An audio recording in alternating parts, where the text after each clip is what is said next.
Okay, first question है हमारा, which of the following error affect gross profit, net profit and both the side of balance sheet. इसमें से कौन सी error ऐसी है जो ग्रोस प्रॉफिट नेट प्रॉफिट को भी इफेक्ट करती है और ट्रायल बैलेंस के दोनों साइड को इफेक्ट करती है। तो पहला ऑप्शन है हमारे पास, personal expense 2000 of trader were debited in the sundry expenses account, या 10,000 रुपए हमने सुरेश से रिसीव किए अगेंस्ट हिज लोन, उसके लोन के अगेंस्ट में were credited in the sales account, ये सेल्स अकाउंट पे हमने लिख दिए। तीसरा है 2000 रुपए हमारे लगे हैं बिल्डिंग की रिपेयर पे, ये हमने लिख दिए बिल्डिंग अकाउंट में। अब ये तो ठीक है भाई। 4000 रुपए रिसीव्ड फ्रॉम द राकेश पर posted to the account of Rajesh, ये भी हमने राकेश रिसीव किए और हमने राकेश के अकाउंट में लिख दिए। तो इनमें से हमें ऐसी ऐसी एरर देखनी है जिसका effect gross profit net profit और बैलेंस शीट पे भी होगा। तो सिंपल सी बात है, अगर हम देखें तो हमारा यहां पर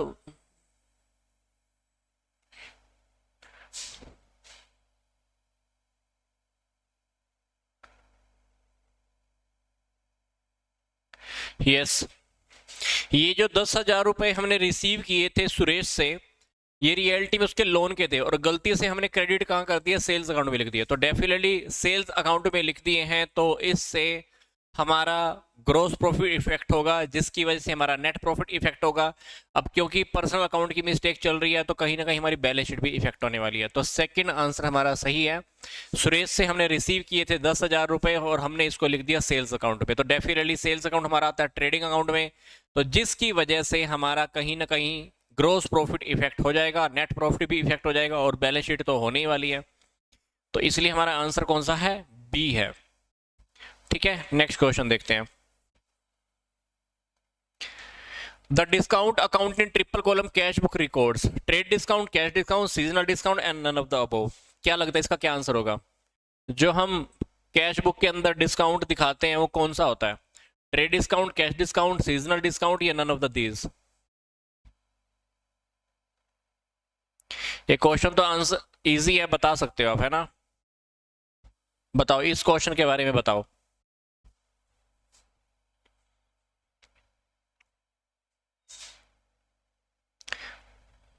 जल्दी से, कम ऑन।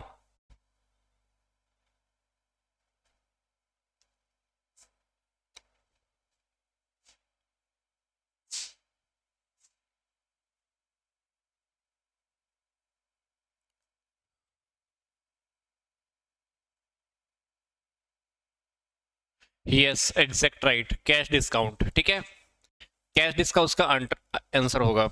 नेक्स्ट क्वेश्चन देखते हैं। इसमें से कौन सी स्टेटमेंट हमारी सही है? अकाउंटिंग एंड बुक कीपिंग और सिनोनिमस, ये एक ही समान है, या बुक कीपर और लेखांकन एक दूसरे के पूरक है, या जहां पुस्तपालन समाप्त होता है वहां से लेखांकन शुरू होता है, या बोथ बी और सी, ये दोनों आंसर भी हो सकते हैं। क्या लगता है आपको?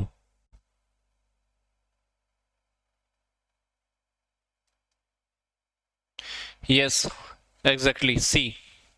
अकाउंटिंग वहीं से स्टार्ट होती है जहां से बुक कीपिंग हमारी अवर हो जाती है, और ये बात हमने 11th के फर्स्ट चैप्टर में ही स्टडी कर ली होगी कहीं ना कहीं, जहां पे हमको बुक कीपिंग, अकाउंटिंग, अकाउंटेंसी का टॉपिक स्टडी को करने को मिलता है। अदरवाइज जो हमारा अकाउंट्स का फर्स्ट लेक्चर था उसमें भी आप देख लेना, आपको इसका कॉन्सेप्ट क्लियर हो जाएगा। Next is the object of trial balance is to check the correctness of a journal, ledger, final account या लिस्ट ऑफ पर्सनल अकाउंट। जब भी हम ट्रायल बैलेंस बनाते हैं तो हमको कौन सी एरर्स चेक करनी होती हैं? किसकी एरर्स के बारे में पता चल जाता है? यस, लेजर की एरर हमें पता चल जाती है, कहीं हमने ऊपर बनाने में कहीं गलती तो नहीं की है लेजर बनाने में, क्योंकि लेजर के बाद ही हमको ट्रायल बैलेंस बनाना होता है।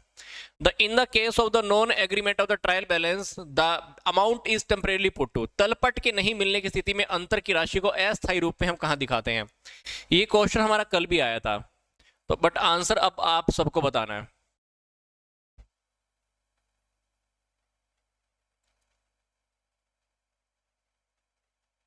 जल्दी से, come on. Yes, suspense account. ठीक है, ये हमने कल भी डिस्कस किया था। Next one is the introduce the formula the determining the optimum सेमाकोडोल, नियंत्रण विस्तृति को निर्धारित करने का सूत्र किसने प्रस्तुत किया था? बार्टोल एंड मार्टी ने, हिक्स एंड गुलेट ने, वीए ग्रेसियाना ने, या नॉर्मन हॉर्टन ने? किसने किया था ये?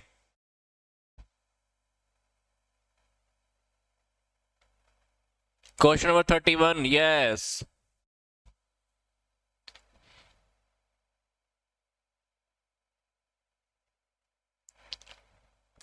यस, सी, वीए ग्रीवनस। ये क्वेश्चन हमारा पहले भी आया था। तो संगठन में जो कार्यकुशलता का स्तर होता है उसको बनाए रखना, और कार्यरत जो भी कर्मचारी हैं उनका कार्यक्रम एक बार संतुलन बनाए रखने के लिए हमको कंट्रोलिंग की जरूरत होती है। और कंट्रोलिंग का जो काम होता है वो कौन करता है? टॉप मैनेजमेंट का जो मेन सेक्रेटरी होता है वही करता है। तो डेफिनेटली ये वाला नियंत्रण के विस्तृत को जो हमारा सूत्र था, ये जो फॉर्मूला है स्पैन ऑफ कंट्रोल का, इस किसने दिया है? V A Graicunas. ठीक है, आगे देखते हैं हमारा 32nd।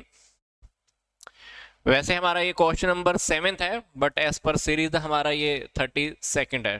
ठीक है, people perform better in their jobs when they are given supportive feedback and this comes under. लोग अपने काम में बेहतर प्रदर्शन करते हैं जब उन्हें सहायक प्रतिक्रिया दी जाती है, और वो किसके अंडर में आता है? Need for achievement, need for power, need for affiliation and need none of the above.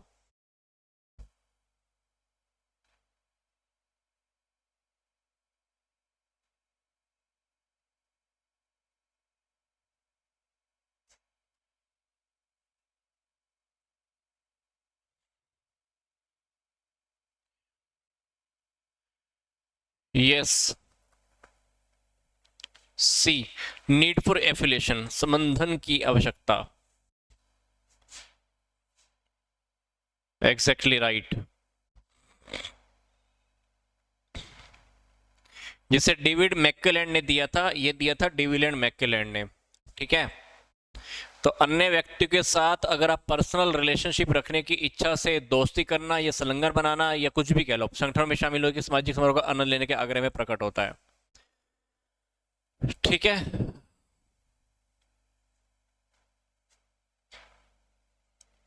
आगे है job classification such as CEO, president, vice president, executive director are the associated at which of the flowing?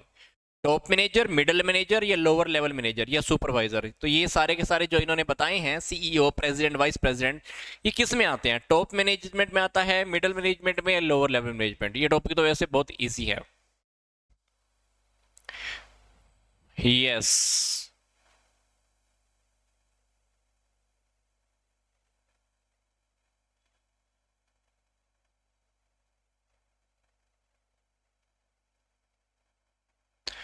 Exactly right. ये हमारे आते हैं top managements में, तो ये top managers इनको कह सकते हैं। ये हमारा बिजनेस स्टडीज का टॉपिक है, थर्ड या 1.3 चैप्टर 1.3 का है ये। वहां पर आपको स्टडी करने को मिल जाता है टॉप मैनेजमेंट में कौन कौन आता है, मिडिल में कौन कौन आता है, लोअर लेवल मैनेजमेंट में कौन कौन आता है।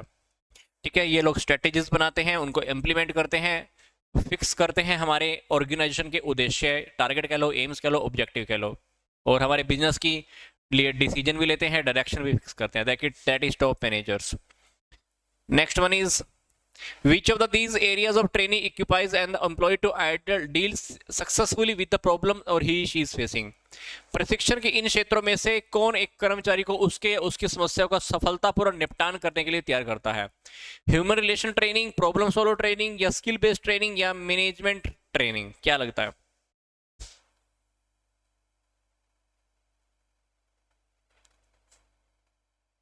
Yes, problem solving training.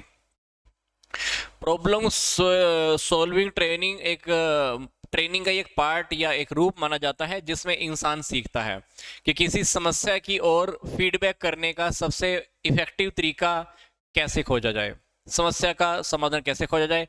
तो एक एम्प्लॉय को हम उसकी समस्या को सक्सेसफुली निपटने के लिए उससे समस्या का समाधान इस तरह की हम ट्रेनिंग देनी चाहिए कि समस्या अगर आ जाए तो उसका समाधान तुमको कैसे करना होगा।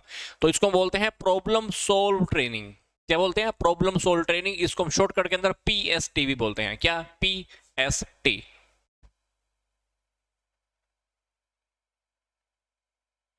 Okay, next one, question number 10।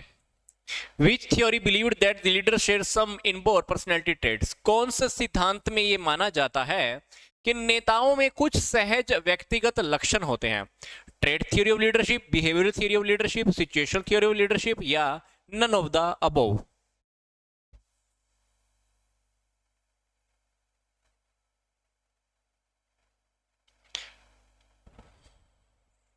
Yes, trait theory of leadership. इस थ्योरी में हम ऐसे मानते हैं कि नेताओं में कुछ सहज तरह के कंफर्टेबल या कुछ ऐसी क्वालिटीज होती हैं, ठीक है। मतलब ये मान के चलते हैं कि लीडर जो है ना जन्म से पैदा होते हैं और विभिन्न स्थितियों में सफल लीडरशिप से जुड़े होते हैं, ऐसा ऐसा है इसके अंदर। Question number 11, shop floor workers are associated which will of the following. Shop floor work कार्यकर्ता निम्नलिखित में किसके साथ जुड़े होते हैं? Top management, middle management, lower level या टीम लीडर्स?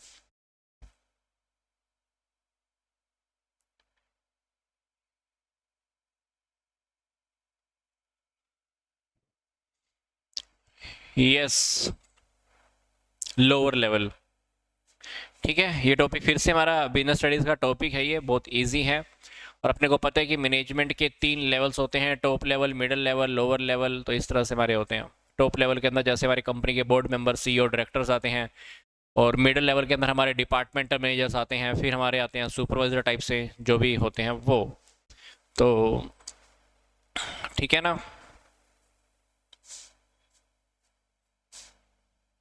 आगे देखते हैं question number 12, in which of these individual evaluation method in the evaluator asked to describe the strong and the weak aspect of the employee's behavior।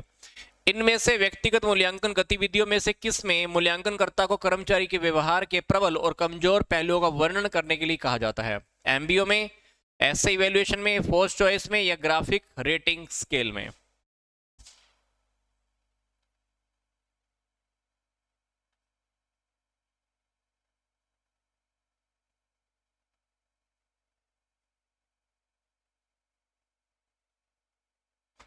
ये yes, ऐसे evaluation. ठीक है, exact. आप में से बहुत सारे स्टूडेंट्स बिल्कुल सही आंसर दे रहे हैं, एकदम से करेक्ट स्टिक आंसर्स हैं। ठीक है, तो इम्प्लॉइज के जो बिहेवियर को लेकर जो भी स्ट्रॉन्ग और जो वीक एस्पेक्ट होते हैं ना, उसका डिस्कशन उनको करने के लिए कहा जाता है, मूल्यांकनकर्ता को, जो भी इवेल्युएटर होता है उसको कहा जाता है। Question number 38, dash management style is characterized by the low concern of the people and the low concern of the production। dash प्रबंधन शैली उत्पादन के प्रति निम्न सरोकार तथा लोगों के प्रति निम्न सरोकार के प्रति अभिलक्षित की जाती है। लेजी फेयर, डेमोक्रेटिक, ऑटोक्रेटिक या बिनोवलेंट, लाभदायी, जिसको हम हिंदी में कह सकते हैं जो लास्ट वाला है।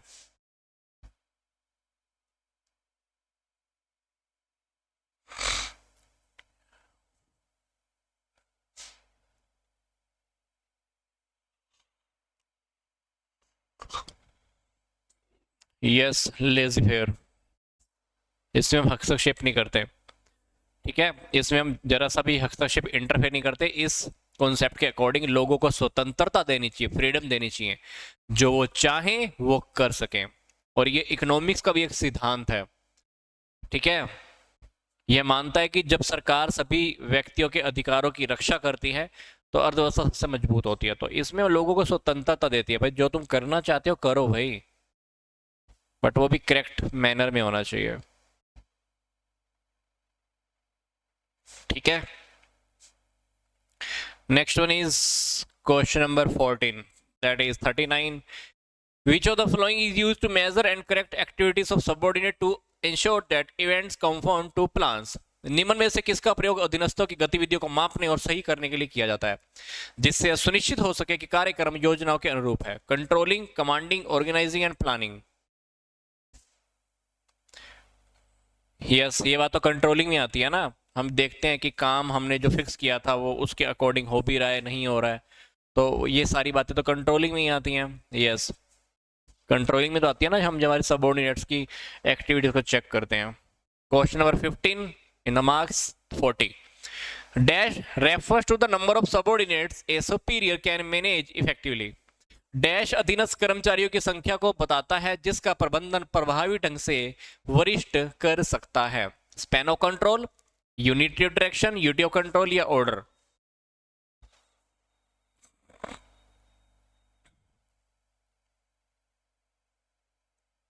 Yes, that is span of control.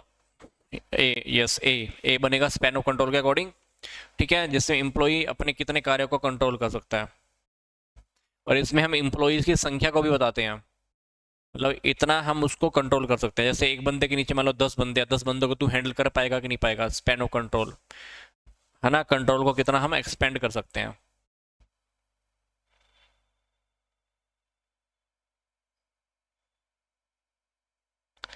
Okay, next one is question number 16, that is 41. Which of the following function in an organization enhances the skill and the capabilities of employees? Placement, induction, training or या development? है ना, इसमें से कौन सा काम है जो कर्मचारी की कौशल क्षमता को बढ़ाता है? डेफिनेटली कर्मचारियों से रिलेटेड है ना, तो ट्रेनिंग। अगर मैनेजमेंट की बात होता तो यहाँ पे डेवलपमेंट की हम ठोक देते हैं आंसर को, बट यहाँ पे एम्प्लॉय से रिलेटेड है तो डेफिनेटली ट्रेनिंग की बात आएगी। Which of the following step is necessary in the HRP? Human resource planning के अंदर कौन सा प्रोसेस में बहुत जरूरी है? Every year to incorporate change in to make it more useful. HRP बोले तो ह्यूमन रिसोर्स मैनेजमेंट प्रक्रिया में प्रत्येक वर्ष निम्न में से कौन से चरण आवश्यक हैं जो उसमें परिवर्तन को शामिल कर उसे अधिक उपयोगी बनाते हैं? Setting aside funds, training, insuring business objective या रिव्यूइंग प्रोसेस?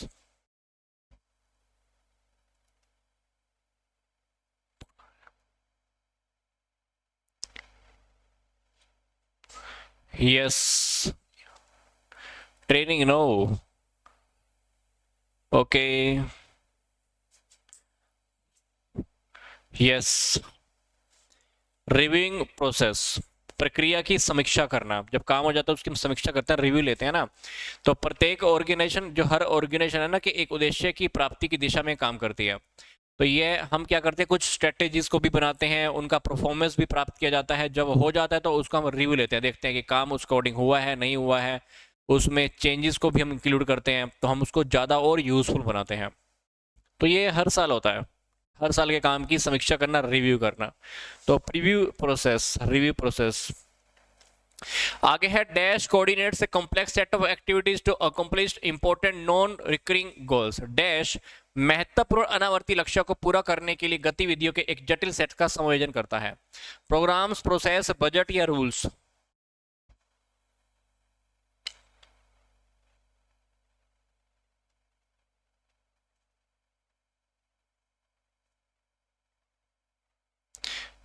यस, डेफिनेटली गतिविधियों का जटिल सेट है ना, इंपॉर्टेंट नो करिंग रूल्स। तो प्रोसेस, प्रोसेस नहीं होते ना, सारी की सारी पूरी चैन में चलता रहता है काम। आगे देखते हैं। Which of the below given people are the focus in the subjective inner world of the thoughts, feeling and ideas? नीचे दिए गए लोगों में से कुछ लोग व्यक्तिनिष्ठ विचारों की भीतरी दुनिया, भावना और विचारों पर ध्यान केंद्रित करते हैं। खुद के अंदर ही लगा लो कि खोए खोए रहते हैं, इसको बोलते हैं इंट्रोवर्ट। इंट्रोवर्ट लोग होते हैं कुछ, खुद के ऊपर ज्यादा फोकस है, तो खुद में ज्यादा खोए खोए रहते हैं। ये एक पर्सनैलिटी का एक टाइप है, जिसका मतलब है कि ये लोग होते हैं जो इंट्रोवर्ट, अपने विचार और भावनाओं पर ज्यादा केंद्रित करने में लगे रहते हैं, अपने प्रति ज्यादा कंफर्टेबल महसूस करते हैं। मतलब जो ज्यादा लोग शर्मीले होते हैं, शांत होते हैं या अकेला रहना पसंद करते हैं, लोगों से ज्यादा बात नहीं करनी है, या कभी कभी अंदर अंदर घुटते रहते हैं, तो वो होते हैं इंट्रोवर्ट। ठीक है, समझ गए इंट्रोवर्ट क्या होता है? हम में से बहुत सारे देखे होंगे ना, लोग इंट्रोवर्ट टाइप के होते हैं, किसी से ज्यादा बात ही नहीं करते हैं।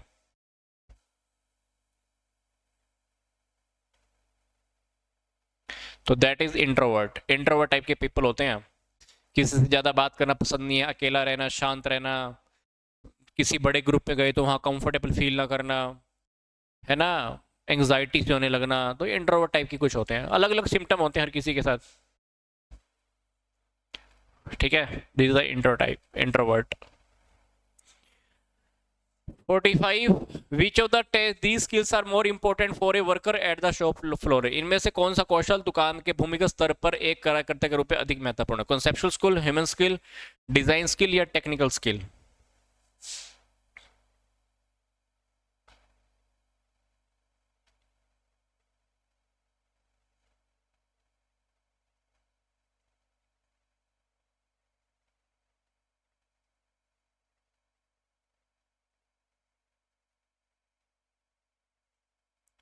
यस, टेक्निकल स्किल्स बहुत ज्यादा जरूरी होता है ना कार्यकर्ता के लिए। ठीक है, सुपरवाइजर टेक्निकल स्किल्स होने बहुत जरूरी होते हैं। ठीक है, जैसे उनको कंप्यूटर की नॉलेज, कंप्यूटर की, मैथमेटिक्स की, साइंस की, ये टेक्निकल नॉलेज होनी बहुत ज़रूरी होती है। तो ये जो टेक्निकल हमारे जो कार्यकर्ता होते हैं उनके लिए बहुत ज़रूरी होता है। ठीक है, आगे देखते हैं। Process of designing and maintaining environment in which the individual working in the groups effectively employ resources called. वातावरण के रूपांकन और महारखरों की प्रक्रिया जिसमें समूहों में कार्य कर रहे व्यक्ति कुशलतापूर्वक संसाधनों का प्रयोग कर रहे होते हैं, उनको क्या कहते हैं? Good working relationship, management, individual system या मेंटेनेंस? वातावरण के रूपांकन और रखरखाव की प्रक्रिया, designing and maintaining environment in which the individuals working in the groups effectively employ resources is called, उनको क्या कहते हैं? Good working relationship, management, individual system या मेंटेनेंस? Yes, management. ठीक है, उसको हम बोलते हैं मैनेजमेंट। तो मैनेजमेंट एक ऐसे इन्वायरमेंट को डिजाइन करने, बनाए रखने की प्रक्रिया है जिसमें समूह में काम वाले व्यक्ति कुशलतापूर्ण जो भी सिलेक्टेड लोग और हमारे जो टारगेट होते हैं उनको पूरा करते हैं। ठीक है,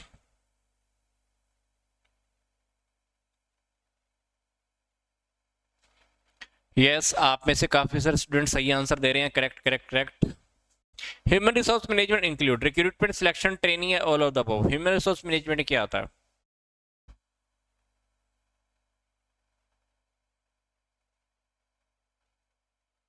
यस, सारे ही आते हैं। ठीक है, क्योंकि ह्यूमन रिसोर्स मैनेजमेंट का हमने पूरा का पूरा बुक स्टडी किया भी है, तो उसमें रिक्रूटमेंट, सिलेक्शन, ट्रेनिंग, डेवलपमेंट सब आता है। ठीक है, yes, the father of HRM is George Elton Mayo. George Elton Mayo को हम ह्यूमन रिसोर्स मैनेजमेंट का फादर कहते हैं, ध्यान रख लेना। Training is not used for increase motivation, increase employee turnover, increase efficiency, all of the above?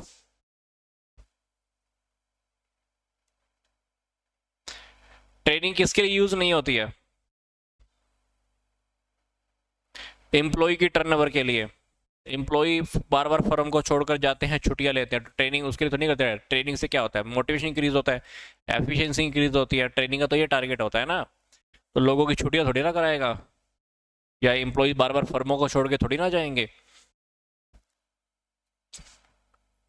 Enforcement of order to carry out instruction is, निर्देशों की पालन हेतु आदेश लागू करवाना है, क्या? डिसिप्लिन, मोटिवेशन, कोऑर्डिनेशन या पनिशमेंट? यस, जब हम निर्देशों की पालन हेतु आदेश लागू करवाते हैं ना, तो इसको बोलते हैं अनुशासन, डिसिप्लिन। ठीक है, आगे देखते हैं क्वेश्चन नंबर 50, बोले तो 25। Deciding in advance the future requirement of the manpower in the organisation, संगठन की भावी मानव शक्ति आवश्यकताओं को पूर्व निर्धारण है। Recruitment, selection, human resource planning या रिट्रेचमेंट? छंटनी।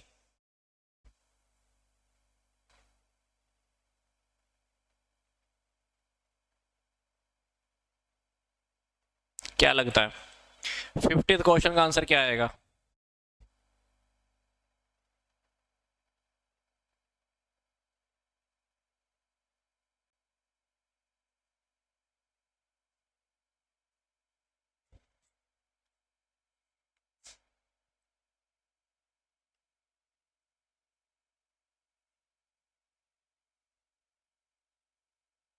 यस, HRP सी। ठीक है, सी। ठीक है, अब कुछ हमारे डिफरेंट से क्वेश्चंस आ रहे हैं, ध्यान से देखना।